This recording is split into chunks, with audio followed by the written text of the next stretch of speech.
தி debate நேயர்களுக்கு வணக்கம். இன்றைய சிறப்பு நேர்காணலில் நம்மோடு இணைந்திருக்கிறார் சிபிஎம் கட்சியின் மாநில செயற்குழு உறுப்பினர் கனகராஜ் அவர்கள். தொடர் வணக்கம். வணக்கம். உச்சநீதிமன்றத்தில் ஆளுநர் தரப்பும் ஒரு வாதத்தை முன் வச்சிருக்காங்க. எதனால் நாங்கள் மசோதா கிடப்பில் போட்டிருக்கோம் அப்படின்னு 2 நாளாக நடந்த ஒரு வாதத்திலையும் கடுமையான குற்றச்சாட்டுகளை ஆளுநர் மீது தமிழக அரசு முன் வச்சிருக்கு.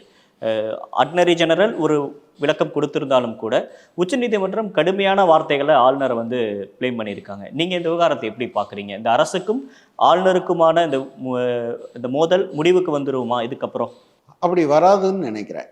ஏன்னா தவறான புரிதல்களில் இருந்து இது எழுந்தது அப்படின்னு சொன்னால் கட்டாயமாக சரி உச்சநீதிமன்றம் சொல்லியிருக்கு, இதை ஃபாலோ பண்ணிட்டு போவோம், இதை தான் சொல்லியிருக்கு.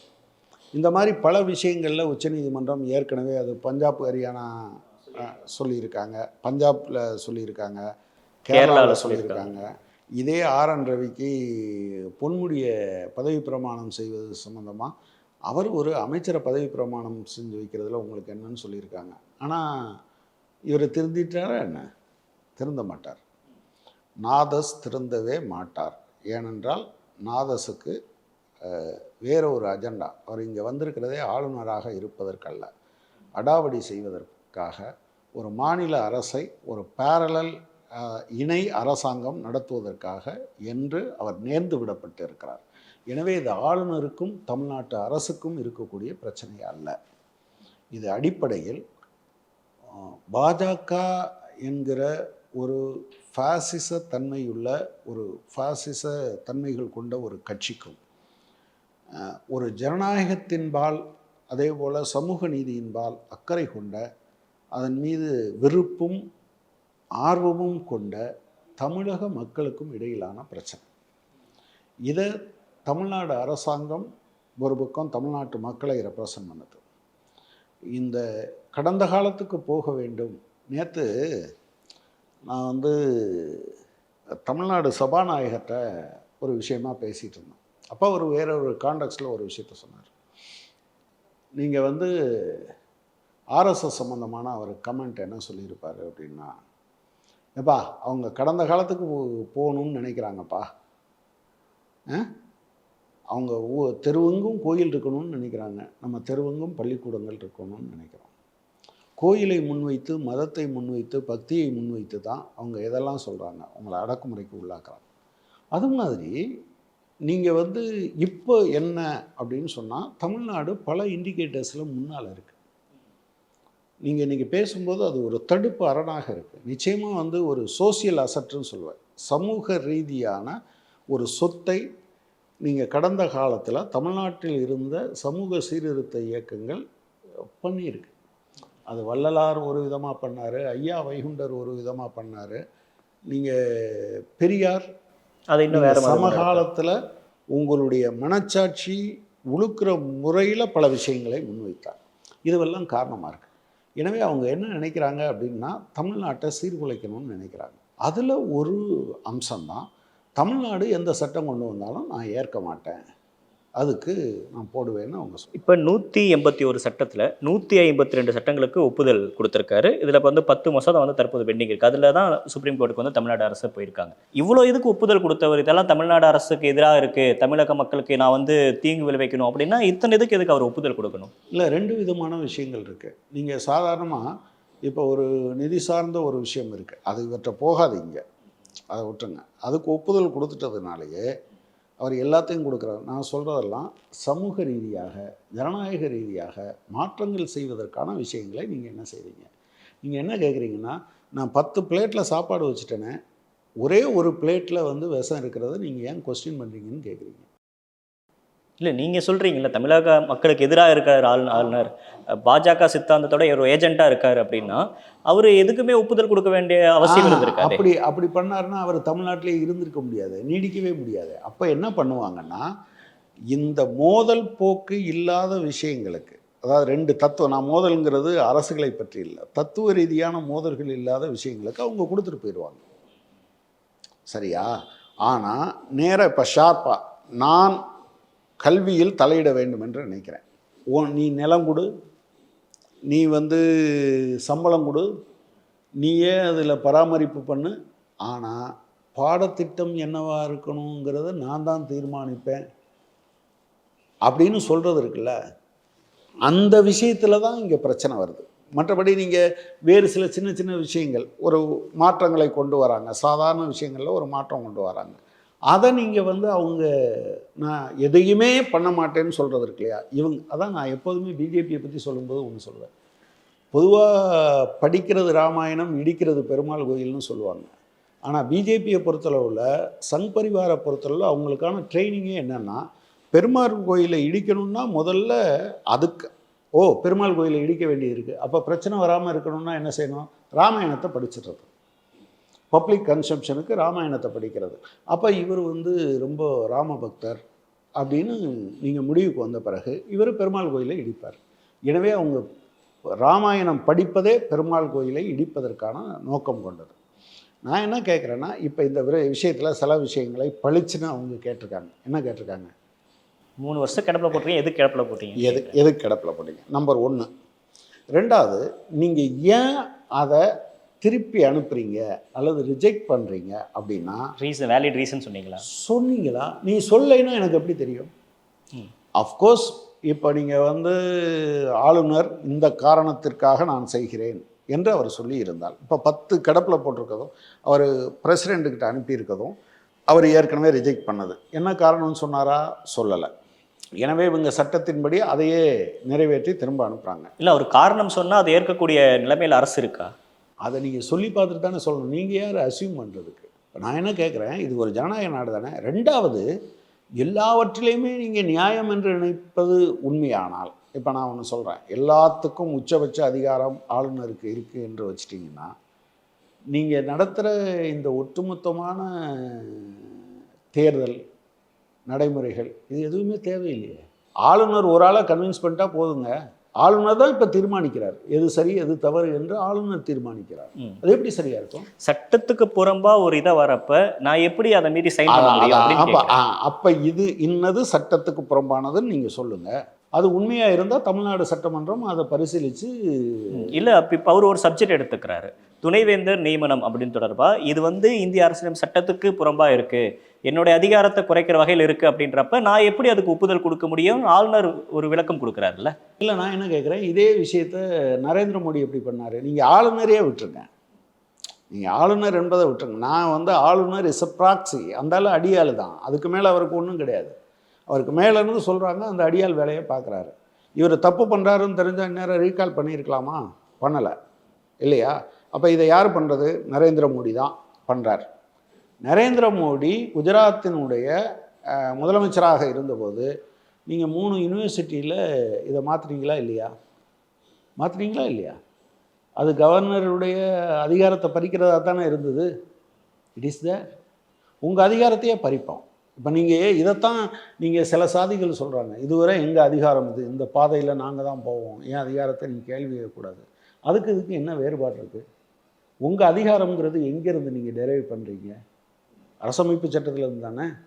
அரசமைப்பு சட்டம் என்ன சொல்லுது? தேர்ந்தெடுக்கப்பட்ட அரசாங்கம் தானே உங்களோட பெருசுன்னு சொல்லுது. ஈவன் சுப்ரீம் கோர்ட்டு ஒரு முடிவெடுத்தால் கூட, முதல்ல சட்ட திருத்தம் எதுலேருந்து வந்தது? சுப்ரீம் கோர்ட்டு இடஒதுக்கீடு செல்லாதுன்னு தமிழ்நாட்டிலேருந்து எழுப்பின ஒரு குரலுக்காக வந்துச்சு. சரி, நீங்கள் சுப்ரீம் கோர்ட்டே சொன்னாலும் ஓகே, சுப்ரீம் கோர்ட்டு எல்லாத்தையும் பைண்டிங். ஆனால் சுப்ரீம் கோர்ட்டு சொன்னாலும் தேசத்தினுடைய நலனை முன்னிறுத்தி அவங்க சட்டத்தை பார்த்து தான் சொல்லுவாங்க. சட்டத்தில் அது இல்லைன்னு சொல்கிறாங்க. எனவே சட்டத்தில் திருத்தம் கொண்டு வருகிறோம். அப்போ யார் சுப்ரீம்? மக்கள் தேர்ந்தெடுக்கப்பட்ட அரசாங்கம் தான் சுப்ரீம். உச்சநீதிமன்றத்தை விடவே ஆளுநர் பெரிய ஆளுன்னு நீங்கள் நினைக்கிறீங்களா? 2 விஷயத்தை நீங்கள் ஏற்றுக்கணும். ஒன்று, தேர்ந்தெடுக்கப்பட்ட அரசாங்கமாக நீங்களா அப்படிங்கிறது. இப்போ நாளைக்கு இவர் சொல்லுவார் 69% இடஒதுக்கீடு கூடாதுன்னு சொல்லுவார், நீங்கள் ஏற்றுப்பீங்களா? முடியாது. ஏன் முடியாது? அரசமைப்பு சட்டம் நீங்கள் இப்போ சொல்லியிருக்கிறது 50%க்கு மேலே இருக்கக்கூடாதுன்னு சொல்லுது இல்லை? நம்ம அதுக்காக தான் தனியாக ஸ்பெஷல் இது வாங்கி வச்சுருக்கோம். ஏன் ஸ்பெஷல்? உங்களுக்கு மட்டும் என்ன ஸ்பெஷல்? இதுக்கு பதில் சொல்லுங்கள். அதுதான் இந்தியாவினுடைய பன்மைத்தன்மையோடு சம்மந்தப்பட்டது. ஒரு நாட்டில் பல்வேறு தேசிய இனங்கள் இருக்கிற போது ஒவ்வொரு தேசிய இனத்திற்கும் அவர்களுக்கே உரித்தான வரலாற்று ரீதியான மேம்படுதலும் நடந்திருக்கு, கீழே போகிறதும் நடந்திருக்கு. இதை கணக்கில் எடுத்துக்கிட்டு டீல் பண்ணணுங்கிறதுக்காகத்தான் இந்த பன்மைத்துவம் என்பது அங்கீகரிக்கப்பட்டிருக்கு. இல்லைன்னா தான் நீங்கள் மாநிலங்களுக்கு சட்டம் இயற்றுகிற அதிகாரத்தையே அரசமைப்பு சட்டம் கொடுத்துருக்காங்க.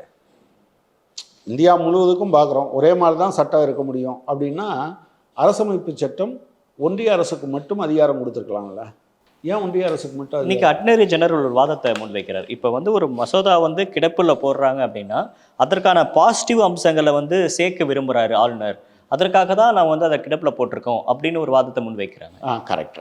பாசிட்டிவ் அம்சத்தை எப்படி சேர்க்கறது? எது பாசிட்டிவ் அம்சம்னு நான் எப்படி புரிஞ்சுக்கிறது? எதுக்கு கிடப்பில் போடணும்? இது ரொம்ப அது என்ன சொல்கிறது, ஒரு இன்சேன் ஆர்கியூமெண்ட். ஒரு அதாவது அட்னரி ஜெனரல் சொன்னதை தான் சொல்கிறேன். அதான் சொல்கிறேன், அது இன்சேன் ஆர்கியூமெண்ட்டுன்னு நான் சொல்கிறேன். நீங்கள் மனசில் என்ன நினைக்கிறீங்கன்னு நான் புரிஞ்சுக்க முடியுமா? நீங்கள் சொல்லுங்கள் என்கிட்ட. விரும்புகிறார், நீங்கள் விரும்புகிறீங்கிறதெல்லாம் எனக்கு பிரச்சனை. எதை விரும்புகிறீர்கள் என்பது என்னுடைய பிரச்சனை.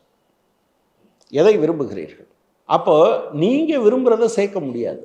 நீங்கள் சொன்னீங்கன்னா நாங்கள் சரி, நீங்கள் எல்லோரும் என்னமோ அதனால தான் உச்சநீதிமன்றம் நேற்று என்ன கேட்டிருக்குன்னா, நாங்கள் ஒரிஜினல் ஃபைலை பார்க்க விரும்புகிறோம்னு நேற்று கேட்டிருக்கேன். ஒரு கவர்னரை பார்த்து கேட்குறது இருக்கு இல்லையா, அதுக்கு என்ன அர்த்தம்? நேற்று கூட ஒரு தொலைக்காட்சியில் நான் சொல்லும்போது, அதாவது he has is own procedure அப்படின்னு சொல்லியிருக்கு. நீங்கள் ஓன் ப்ரொசீஜர்னால் என்னது? அவர் தான் நினைக்கிறதோ ப்ரொசீஜராக வச்சுருக்காரு. நான் சொன்னேன் அது தான் தோன்றித்தனம்னு சொன்னேன். அதைத்தான் தான் தோன்றித்தனம்னு சொல்கிறாங்க. சமூகத்தில் இருக்க வழக்கம் அல்லது வந்து சட்டப்படியான விஷயங்கள் அல்லது மரபு இதெல்லாம் இல்லாமல் ஒரு ஆள் நான் செய்கிறேன்னு சொல்கிறாருன்னு வச்சுக்கோங்க, ஆர்கியூ பண்ணாமல் நான் சொல்கிறேன்னு, அதுக்கு தான் தோன்றித்தனம்னு அர்த்தம். நான் என்ன கேட்குறேன்னா, நீங்கள் சிறப்பான பல அம்சங்களை நீங்கள் சேர்க்கலாம், அதுக்கு உங்களுக்கு உரிமை இருக்குது. ஆனால் நீங்கள் என்ன சொல்லணும், நீங்கள் சேர்க்க முடியாது, நாங்கள் தான் சேர்க்கணும். சரி, இதில் என்ன சிறப்பான அம்சம் இருந்தது? காமராஜர் பெயரை, பெரியார் பெயரை, அம்பேத்கர் பெயரை விட்டுட்டு நீங்கள் படிக்க மாட்டேன்னு சொன்னீங்கல்ல, அதில் என்ன சிறப்பான அம்சம் இருக்குது? நான் சொல்கிறேன், உங்கள்கிட்ட கற்றுக்கிறதுக்கு எங்களுக்கு எதுவுமே கிடையாது. ஆக்சுவலாக எப்படி இருக்கக்கூடாது என்று கற்றுக் கொடுப்பதற்கான ஒரு வாழும் உதாரணமாக ஆளுநர் இருக்கிறார். மனிதர் என்கிற முறையிலும் சரி, ஒரு ஆளுநர் என்கிற முறையிலும். இன்றைக்கி அவரோட எக்ஸ் பக்கத்தை நீங்கள் எக்ஸ் அக்கௌண்ட்டை போய் பாருங்கள். அது அந்த அக்கௌண்ட்டை பராமரிக்கிறதுக்கு ஆள் வச்சுருப்பார். அதுக்கு சம்பளம் யார்? மாநில அரசு கொடுக்கறது. ரைட். திராவிட மாடல்னு ஒன்று கிடையாது.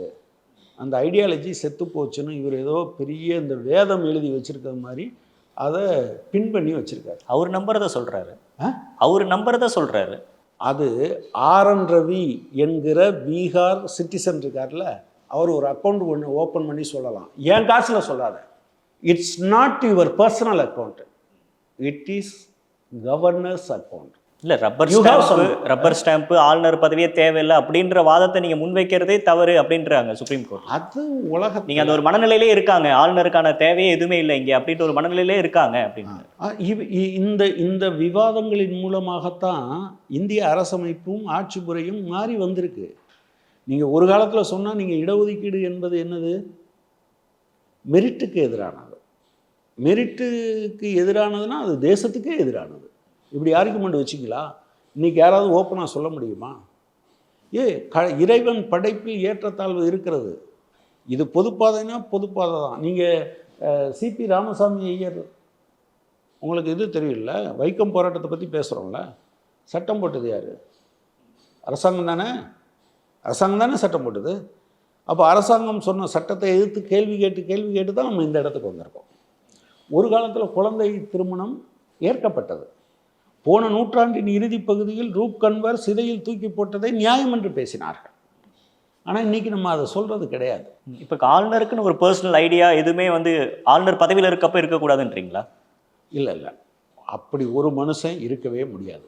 ஆனால் நீங்கள் இப்போ நான் என்ன கேட்குறேன், ஆளுநர் ஒரு கட்சியை சார்ந்தவர், சரியா? ராஜ்பவனில் பாஜக கொடியேற்றுவதற்கும் அவருடைய எக்ஸ் அக்கௌண்ட்டில் இப்படி வச்சுருக்கிறதுக்கும் என்ன வேறுபாடுன்னு சொல்லுங்கள். அவர் விரும்புகிறாரு, அவருக்கு ஒரு ஐடியாலஜி இருக்குது, ராஜ்பவனில் அவர் கொடியேற்றலாமா? அது எப்படி முடியும்? அப்புறம் இது எப்படி முடியும்? இந்த அக்கௌண்ட்டும் ராஜ்பவன் தமிழ்நாடு தான், ஆர்என் ரவியோடது கிடையாது. ஆர்என் ரவி அரசமைப்பு சட்டத்தை பற்றி பேசலாம். ஆனா இங்க இருக்கக்கூடிய மக்களுக்கான பிரதிநிதியும் அவர் தானே, அவரும் மக்களுக்காக அவரு அவர் பேசலாம். மக்களுக்கான பிரதிநிதி எல்லாம் கிடையாது. மக்களுக்கான பிரதிநிதினா மக்கள் விரும்புகிற வரை அவர் இருக்கலாம். அவங்க அந்த மாதிரி இருக்க முடியுமா? இருக்க முடியாது. அவருக்கு சில கடமைகள். நீங்கள் ஒன்று வச்சுக்கோங்க, உச்சநீதிமன்ற நீதிபதி கூட மக்களின் பிரதிநிதி கிடையாது. தலைமை நீதிபதி உட்பட சொல்கிறேன், மக்கள் பிரதிநிதி கிடையாது. ஆனால் கவுன்சிலர் இருக்கார் பார்த்தீங்களா, அவர் மக்கள் பிரதிநிதி. அவர் மக்களால் தேர்ந்தெடுக்கப்பட்டவர். நீங்கள் அப்பாயின்ட் பண்ணப்பட்டவங்க. உங்களுக்கு அதாவது அதுக்கு அர்த்தம் வந்து இவரை விட இவர் பெரியவர்னு நான் சொல்ல. துறை சார்ந்து ஒவ்வொருத்தருக்கும் ஒரு முக்கியத்துவம் இருக்குது இல்லையா? இவர் தேர்ந்தெடுக்கப்பட்டவர், நீங்கள் தேர்ந்தெடுக்கப்படாதவர். நீங்கள் தேர்ந்தெடுக்கப்பட்டவர்களுக்கு அதிகாரமா தேர்ந்தெடுக்கப்படாதவர்களுக்கு அதிகாரமானு சுப்ரீம் கோர்ட்டே அதிகாரத்தை நான் தான் சுப்ரீம் கோர்ட் நான் சொல்கிறேன்னு சொன்னாலும் அது என்னது? சர்வாதிகாரம் தானே. இல்லை, அவருக்கான அம்சங்கள் 4 அம்சங்கள் இருக்கு. ஒன்று, மசோதாவை ஏற்றுக்கணும், இல்லைன்னா மசோதா நிராகரிக்கணும், இல்லைன்னா திருப்பி அனுப்பணும். இது 4 அம்சங்களை உட்பட்டு தான் கவர்னர் வேலை பார்க்குறாரு அப்படின்னு மத்திய அரசு விளக்கம் கொடுக்குறாங்க. சரி, ஏற்றுக்கணும், நிராகரிக்கணும், இல்லைன்னா பேஸ் தலைவர் திருப்பி 3 வருஷமாக என்ன பண்ணீங்க? 3 வருஷமாக என்ன பண்ணீங்க? நரேந்திர மோடி பதில் சொல்லணும். நான் என்ன கேட்குறேன், நரேந்திர மோடி முதலமைச்சராக இருந்தபோது ஜூன் மாதம் 3-4 2011 லக்னோவில் பிஜேபியினுடைய தீர்மானம், நேஷனல் எக்ஸிக்யூட்டிவ் நடக்குது. அதில் தீர்மானம் போடுறாங்க. 45 நாள் டிலே ஆயிடுச்சு அப்படின்னு நரேந்திர மோடி கொதிச்சிருக்காரு. அங்கே என்ன நரேந்திர மோடிக்கு என்ன தோணலைன்னா, அவருக்கு தான் 4 இருக்கே, நிராகரிக்கலாம், ஏற்றுக்கொள்ளலாம், மேலே அனுப்பலாம், கீழே அனுப்பலாங்கிறதெல்லாம் அவருக்கு தெரியாதா? 45 நாளில் முடிவெடுக்கலைன்னு கொந்தளிக்கிறார். அப்போ உங்களுக்கு வந்தால் ரத்தம், எங்களுக்கு வந்தால் தக்காளி சட்னியான்னு கேட்க வேண்டியிருக்கு. அப்போ முதலமைச்சர், இப்போ பிரதம மந்திரி இல்லை. அப்போது நீங்கள் அப்போ புரிதல் இல்லாமல் இருந்தீங்களா, இப்போது அராஜகமாக நடந்துக்கிறீங்களா? சொல்லுங்கள். அப்போ புரிதல் இல்லாமல் இருந்ததுன்னா அந்த புரிதல் இல்லாத வச்சு தான் நீங்கள் ஓட்டு கேட்டீங்க. அப்போ நீங்கள் ரிசைன் பண்ணணும். திரும்பவும் ஆரம்பத்துலேருந்து நான் சொல்கிறது இதுதான்னு நீங்கள் கேட்கணும். அப்படி தானே அர்த்தம்? நீங்கள் ஏமாற்றி மக்கள்கிட்ட ஓட்டு வாங்கினீங்கன்னு தானே அர்த்தம். 20,000 பேர் கொண்ட பொதுக்கூட்டத்தில் பேசியிருக்காரு. நீங்கள் நேரத்துக்கு ஒன்றெல்லாம் பேசக்கூடாது. இப்போ யாராவது கேட்டோன்னா அவங்களுக்கு கோபம் வரும். உங்கள் அப்பா உண்டு சொத்தா அப்படின்னு கேட்டால். ஆனால் இவர் கேட்டிருக்காரு, அப்பா வீட்டு சொத்துன்னு கூட கேட்கல, உங்கள் மாமா வீட்டு சொத்தான்னு கேட்டிருக்காரு ராகுல் காந்தியை பார்த்து. உத்தரகாண்டுக்கு கொடுக்குற பணம் ஒன்றிய அரசாங்கம் கொடுக்குறோம், பணம் உங்கள் மாமா வீட்டு சொத்தான்னு இவர் கேட்டிருக்காரு. எனவே நீங்கள் கேட்ட நியாயம்லாம் பேசாதீங்க. நான் என்ன சொல்கிறேன், ஆளுநர் இன்னைக்கு கோர்ட்டுக்கு போயிருக்கு, சரியா? அதனாலெல்லாம் அது ஆகாது. அவர் சீர்குலைவு வேலையை செய்து கொண்டே இருப்பார். அதற்காக அனுப்பப்பட்டவர். நீதிமன்றம் சொன்னால் அப்போதைக்கு கொஞ்சம் நேர்மையாக நடந்துக்கிறது மாதிரி அந்த சமயத்தில் நடந்து கொள்வாரே தவிர தொடர்ச்சியாக நடந்து கொள்ள மாட்டார். இப்போ அதிகமாக விவாதத்துக்கு உள்ளாகுதே, ஒரு கிடப்புல போட்டு வச்சா அதுக்கான கால வரையறை எதுவுமே இல்லை, அது எப்போனாலும் பதிலளிக்கலாம் அப்படின்றதான் இப்போ அந்த வாதத்தோட முக்கியத்துவமே அதுதான். அது அசிங்கமா தெரியலையா உங்களுக்கு? அது அசிங்கமா அவங்க சொல்ற வாதம், மத்திய அரசு கொடுக்குற விளக்கம் என்னன்னா, பிரிவு 200 கீழே வந்து முடிவெடுத்தே ஆக வேண்டும் என்ற கட்டாயம் ஆளுநருக்கு இல்லை அப்படின்றாங்க. சரி, முடிவெடுத்தே ஆக வேண்டும் எந்த ஒரு நெசசரி ஆளுநருக்கு இல்லை அப்படின்னு அவங்க. அந்த ஆணி எதுக்கு? அதை அடிக்கவே எங்கேயுமே அடிக்க முடியாத ஆணி எதுக்குன்னு கேட்குறேன் நான்.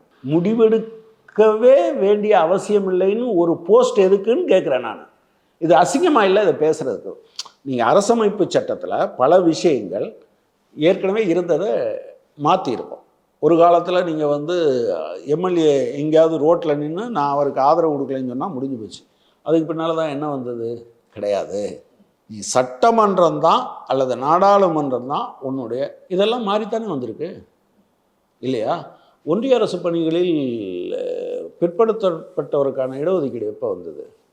மண்டல் கமிஷன் வந்த பிறகு தானே வந்தது. எவ்வளோ பெரிய போராட்டம்னு உங்களுக்கு தெரியல. ஏங்க நீங்கள் இது எல்லாத்தையும் விடுங்க, முடிவெடுப்பதற்கான டைம் ஃப்ரேமே இல்லை. எனவே நாங்கள் டைம் ஃப்ரேமை சொல்ல முடியாதுன்னு சொல்கிறது கேவலமான வாதம் இல்லையா? லாஜிக்கலாக ஒத்து போதா? ஓகே, அரசமைப்பு சட்டத்தை எழுதினவங்க அப்படி டிஃபைன் பண்ணலை, ரைட்டு. இப்போ நீதிமன்றம் சொல்லணும் எவ்வளவு காலம் எடுத்துப்ப. அதனால தான் நீதிமன்றம் கேட்குது, யார்கிட்டையெல்லாம் நீ கன்சல்ட் பண்ண, உன்னுடைய ஒரிஜினல் ஃபைலை கொடு, என்ன டிஸ்கஸ் பண்ண, யார்கிட்டையெல்லாம் டிஸ்கஸ் பண்ண ஒரிஜினல் ஃபைலை கொடு. அதாவது நான் வந்து யார்கிட்ட வேணாலும் கன்சல்ட் பண்ணுவேன், எப்போ வேணாலும் கன்சல்ட் பண்ணுவேன், கன்சல்ட் பண்ணதை யார்கிட்டையும் சொல்லணும்னு அவசியம் இல்லை. இதுக்கு பேர் தான் தோன்றித்தனம். இதுக்கு பேர் வந்து நீங்கள் வந்து கான்ஸ்டியூஷனலாக கான்ஸ்டியூஷனில் அதை எழுதாமல் விட்டுட்டாங்கிறத பயன்படுத்தி கொண்டு நீங்கள் அப்படி பண்ண முடியுமா? இப்படி நீங்கள் சொல்லுங்களேன். முடிவெடுப்பதற்கு எவ்வளவு காலம் வேணாலும் எடுத்துக்கொள்ளலாம், அதுக்கு வரையறையே இல்லை. எனவே ஒரு நூற்றாண்டு கூட எடுத்துக்கொள்ளலாம்னு நீங்கள் முடிவெடுத்தீங்கன்னா எந்த அரசாங்கமாவது புதிய திட்டம் ஒன்றை கொண்டு வர முடியுமா? ஒன்றிய அரசாங்கம் வேறாயும் மாநில அரசாங்கம் வேறாயும் இருந்தால் மாநில அரசாங்கத்தில் ஒன்றை கூட அமல்படுத்த முடியாது. சரியா? இப்போ உச்சநீதிமன்றம் தொடர்ந்து ஆளுநருக்கு எதிரான அந்த வாதங்களை படித்து பார்க்குறப்ப கடுமையான கேள்விகளை தான் மத்திய அரசு நோக்கி கேள்வி எழுப்பியிருக்காங்க, ஆளுநர் நோக்கி கேள்வி எழுப்பியிருக்காங்க. இது மூலயமா இது நம்ம எப்படி இதை புரிஞ்சுக்கிறது? ஆளுநருக்கு ஒரு கொட்டு அப்படின்னு நம்ம வந்து அரசியல் ரீதியாக பார்க்கணுமா, இல்லை இது தொடர்ந்து நடந்துட்டு தான் இருக்கும், கவர்னர் சுப்ரீம் கோர்ட் இப்படி சொல்லுவாங்க, கவர்னர் உடனே தன்னோட அணுகுமுறையை மாற்றிக்குவார்? அந்த மாதிரி ஜோசியெல்லாம் பார்க்க விரும்பலைங்க. கடந்த காலத்தில் இப்படிலாம் ஆர்கியூ பண்ணால் இம்மீடியட்டாக ஓகே ஆளுநரை சீரியஸாக பேசுவாங்கலாம் நான் நினச்சிருக்கேன். இந்த சுப்ரீம் கோர்ட்டு ஆர்டர் போட்டு ஆளுநர் சுப்ரீம் கோர்ட்டு இந்த காலத்தில் நான் பார்த்துருக்கேன்ல, ஒரு பாபர் மசூதி இடிக்கப்படுது, அதில் ஒருத்தர் கூட தண்டிக்கப்படலை. இருட்டில் இடிக்கலை, முகமூடி போட்டுக்கிட்டு இடிக்கலை, இடிச்சேன்னு சொன்னதை மறுக்கலை, ஆனால் ஒருத்தம் கூட தண்டிக்கப்படலை இந்த நாட்டில். இது என்னதுன்னு கேட்குறேன் நான். இதை எப்படி நான் புரிந்து கொள்வது? இதை நான் எப்படி புரிஞ்சுக்கிறது? நீங்கள் இந்த விஷயத்துக்கு ஒரு முற்றுப்புள்ளி வைக்கணுமா இல்லையா? அது எப்படியா கால வரையற்று நீ இருக்கலாம்னு சொல்கிறது? அப்படின்னா எல்லா மசோதாவுக்கும் இது பொருந்துமா? எல்லா மசோதாவையும் அவர் போட்டு வச்சுருக்கலாமா இல்லையா? இது அப்போ அது சர்வாதிகாரம் தானேங்க. இல்லை, கிடப்பில் போட்டிருக்கனால எந்த பிரச்சனையும் இல்லை, மக்களுக்கான பிரச்சனைகள் எதுவும் இல்லை, அரசாங்கம் ரன் பண்ணுறதுக்கான எந்த ஒரு டிஸ்டர்பன்ஸும் இல்லை அப்படின்ற அதை நீ தீர்மானிக்கக்கூடாது. You have no right to decide. நீங்கள் தமிழ்நாட்டில் இருக்கக்கூடிய அத்தனை மக்களை பற்றியும் உங்களுக்கு தெரியுமா? நீங்கள் என்ன எல்லாத்துக்கும் மேலே எல்லா மூளையும் கொண்டவரா? நீங்கள் தமிழ்நாட்டில் இருக்கக்கூடிய யாருக்கும், முதலமைச்சராக இருந்தாலும் சரி, சீஃப் செக்ரட்டரியாக இருந்தாலும் சரி, இந்த மாநிலத்தில் இருக்கக்கூடிய ஒரு நடவடிக்கையினால் எந்த பிரச்சனையை எல்லாராலும் தீர்க்க முடிஞ்சிருச்சா இல்லையா, எல்லா மக்களை பற்றியான கருத்துக்களும் அல்லது இது பாதிக்குதா இல்லையாங்கிறத தெரிஞ்சுக்க முடியுமா? மேக்சிமம் தெரிஞ்சுக்க முடியும். அது எங்கே பிரதிபலிக்குது? சட்டமன்றத்தில் பிரதிபலிக்குது. இவ்வளோ பேர் சொல்கிறாங்க, அதனால் இந்த முடிவுக்கு வரணும்னு பிரதிபலிக்குது இல்லையா? பெரும்பான்மை அடிப்படையில் நீங்கள் எல்லாம் எமக்கு தெரியும் என்பதற்கு அர்த்தம் என்ன? அதுதான் நக்கீரன் திரும்ப கேட்டார். நீ இறையனாராக இருந்தால் எல்லாம் உமக்கு தெரியுமா? அது அது அந்த அந்த மரபு இருக்குது. எனவே நீங்கள் யாராக இருந்தாலும் கேள்வி கேட்பதற்கில்ல, கேள்வியில் தான் நீங்கள் அந்த முரண்பாடுகளை வெளியே கொண்டு வருவதன் மூலமாகத்தான் வளர்ச்சி என்பதே இருக்குது. ஆனால் நீங்கள் என்ன சொல்கிறீங்கன்னா, நான் அல்டிமேட், நானே கடவுள், நான் சொன்னதான் வேதம், நீ அதை அமல்படுத்தணும் அப்படிங்கிறது கவர்னர் இல்லை, முதலமைச்சரே சொல்ல முடியாது. அப்படி சொன்னால் அவங்கள தூக்கி குப்பை கூடையில் தான் போடணும். அப்படி யாராவது ஒருத்தர் சொன்னார்னா, நான் மட்டுமே, நான் சரியாக சொல்கிறேன் என்று வாதிடுவதற்கு எல்லாத்துக்கும் உரிமை இல்லை. நான் மட்டுமே சரி என்று சொல்வதற்கான உரிமை உங்களுக்கு கிடையாது. நம்பர் 1. உலகமே எதிர்த்து சொன்னாலும் என்னுடைய கருத்தை சொல்வதற்கு எனக்கு உரிமை இருக்குது. ஆனால் எங்கன்னா தனி நபராக எனக்கு அந்த உரிமை இருக்குது. ஆனால் நான் ஒரு அரசு பொறுப்பில் இருந்தேன்னா சரியா, நான் அதை செய்ய முடியாது. உங்களுக்கு சில இம்யூனிட்டி இருக்குல்ல, உங்களை கோர்ட்டு கூப்பிட மாட்டாங்க, இங்கே கூப்பிட மாட்டாங்க, அங்கே எல்லா பாதுகாப்பும் உங்களுக்கு இருக்குது. அது அப்படி அந்த பாதுகாப்பை நீங்கள் பயன்படுத்த வேண்டுமென்றால் நீங்கள் எல்லா விதமான கடமைகளையும் செய்தவராக இருக்க வேண்டும். அதை அவர் கடைப்பிடிக்க. இப்போ இந்த ஒரு தமிழக அரசு மீது அவருக்கு இருக்கக்கூடிய ஒரு முரண், ஆளுநர் மீது தமிழக அரசுக்கு இருக்கக்கூடிய அந்த கான்ஃப்ளிக்ட், இது இந்த ஒரு சுப்ரீம் கோர்ட் இந்த ஒரு இதுலையாச்சும் முற்றுப்புள்ளி வைப்பாங்க நீங்கள் நம்புறீங்களா? இல்லை, அதான் நான் சொன்னேன். நீங்கள் திரும்ப அந்த கேள்வியில் இருக்கிறது, இது திரு மு.க. ஸ்டாலின் அவர்களுக்கும் திரு ஆர்.என். ரவிக்கும் இடையில் இருக்கக்கூடிய வாய்க்கா வரப்பு தகராறு கிடையாது. இந்த தகராறு என்பது ஒரு பாசிச குணாம்சங்களை கொண்டிருக்கக்கூடிய பாஜக என்கிற ஒரு கட்சி, அது உள்ள நுழைய முடியாமல் இருக்கிற மாநிலங்களில் ஒன்றாக இருக்கக்கூடிய தமிழக மக்கள் மீது கொண்ட வன்மத்தால் இது நடத்தப்படுகிறது என்று நீங்கள் புரியலைன்னா, இது அவர் ஸ்டாலினுக்கும் ஆர்.என். ரவிக்கும் இருக்கக்கூடிய வாய்க்கா வரப்பு தகராறுன்னு புரிஞ்சுக்காதீங்க. ஒன்று, நீதிமன்றங்கள் கரெக்டாக முடிவெடுக்கணும்னா இப்போ சொல்லணும், அதிகபட்சம் இத்தனை நாளைக்குள்ளே நீங்கள் முடிவெடுக்கணும், இல்லைன்னா நீங்கள் ஃபைலை திருப்பி அனுப்பணும். முதல்ல நீங்கள் திருப்பி அனுப்பிட்டீங்கன்னா 2வது தடவை கொடுத்துட்டாங்கன்னா அதை வந்து பிரசிடெண்ட்டுக்கு அனுப்பக்கூடாது, ஒப்புதல் கொடுத்தாகணும். நீ எதையாவது ஒன்று ரிஜெக்ட் பண்ணுறாயின்னா இன்ன காரணத்தினால் ரிஜெக்ட் பண்ணுற நீங்கள் யோசிச்சு பாருங்களேன், அது வேடிக்கையா இல்லையா, பைத்தியக்காரத்தனமாக இல்லையா? சாரி அந்த வார்த்தையை பயன்படுத்துறதுக்கு, அது எனக்கு பொருத்தமான வார்த்தை தெரியல. நீங்கள் வந்து இப்படி யோசிச்சு பாருங்களேன், அவர் ரிஜெக்ட் பண்ணுறாரு, நான் ஒன்றை மாற்றுறேன். அவர் திரும்ப ரிஜெக்ட் பண்ணுறாரு, நான் ஒன்றை மாற்றுறேன். திரும்ப ரிஜெக்ட் பண்ணுறாரு, மாற்றுறேன். அவர் எத்தனை தடவை திரும்ப கொடுத்தாலும் நான் நினச்ச மாற்றம் வரலைன்னு அவர் சொல்லலாம். நீங்கள் நினச்ச மாற்றம் என்னன்னு தெரிஞ்ச இதெல்லாம் என்ன, உங்கள் பாரம்பரிய சொத்தில் இருந்தால் செலவழிக்கிறீங்க, தமிழ்நாட்டு மக்களுடைய சொத்தில் இருந்து தானே. அப்போ நீங்கள் என்ன சொல்லணும், இந்த காரணத்தினால் இதை நான் நிராகரிக்கிறேன், இந்த காரணத்தினால் நான் திருப்பி அனுப்புகிறேன். அது தப்பாக கூட இருந்துட்டு போகுது, அது ஒன்றும் பிரச்சனை இல்லை. ஏன்னா நீங்கள் எப்போதுமே கருத்துக்கள் முரண்படும் போது தான் அடுத்த கட்டத்துக்கு வளர முடியும். அது முரண்படுறத தப்புன்னு சொல்ல மாட்டேன். நான் உன்னோட முரண்படுறேன், ஆனால் நான் என்னன்னு சொல்ல மாட்டேன் அப்படிங்கிறதுக்கு அர்த்தம் என்னது தெரியுமா? திமிருன்னு பேர். அப்படி தான் நடந்துக்கிறார் ஆளுநர். என்ன நடக்குது அப்படின்றத நம்ம பொறுத்திருந்து பார்க்கலாம். நாளைக்கும் உச்சநீதிமன்றத்தில் தொடர்ந்து அது விவாதங்கள் நடக்க இருக்கு.